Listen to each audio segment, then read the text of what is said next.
hordoftoota koo chaanaliin kun Oromiyaa Aartiidha. Chaanalii haaraadha. Chaanalii koo miti chaanalii keessanii. Kanaafuu chaanalii kana subscribe, like, share gochuudhaan guddifadhaa isiniin jedha. Har'as akkuma beekamu qophii ajaa'iba tokko qabadhee isiniif dhufeen jira. Qophiin guyyaa irraa isiniif qabadhee dhufe karaalee ittiin koomediyaan Waaqoo Geetaachoo argachuu dandeessan jechuudha. Chaanaalii isa oriijinaala ta'edha. Chaanaalii isa oriijinaala argachuudhaafis baay'ee salphaadha jechuudha. Warreen koomediyaan Waaqoo Geetaachoo chaanaalii isaa dhabne itti gaafachaa turtaniif karaalee ittiin chaanaalii isaa argattaniin isin agarsiisa. Amma dhumaatti nafana deemaa isiniin jedha. Chaanaalii isaa argachuudhaafis karaa waan salphaa isin gaafata jechuudha. Kanaafuu na hordofaa isiniin jedha. Qophiin kun isiniif tole hiriyoota keessaniifis share godhaatii akka hordoftanii isiniin jedha. Hordoftoota kiyyaa chaanaalii isaa argachuudhaafis YouTube irra deemtu jechuudha. YouTube irra erga deemtanii bakka searchii kanarratti search gootu. Bakka searchii irratti jechuudha.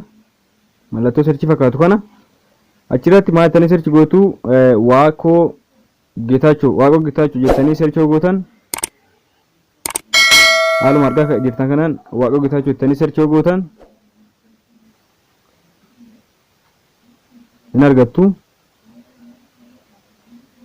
Akkan isin dhufaa chaanaalii isaa official inni guddaan kanadha. Waaqoo Geetaachoon jedhu kana subscriberii 76 fi 300 qaba. Kanaafuu warreen subscribe kanaan barbaadachuu hin dandeessu waan ta'eef chaanaalii isaa isa kana official isaa kanaafuu isin dhuftanii mallattoo subscribe tuquudhaan subscribe isaa akka guddiftanii isin jedha.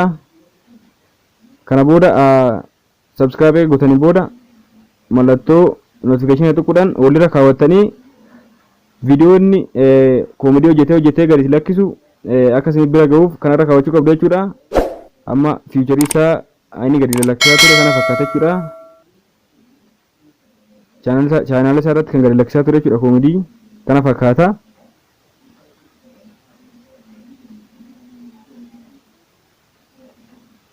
Koomediyaanii Oromiyaan qabdu keessaa isa tokko jechuudha. Kanaafuu seentanii akka daawwattaniif isiniin jedha. Kabajamoota hordoftoota keenya share gochuu barbaadan mallattoo tuqsadee san tuquudhaan share gochuu dandeessu. Isinis fakkaatu kanaan share gootaniif baay'ee gaariidha. Walaa jajjabeessinu waan daawwattaniif guddaa galatooma. Baay'ee isin jaalladha. Qophii biraatiin chaanaalii biraatiin amma walitti deebinutti nagaa naaf ta'a isiniin jedha.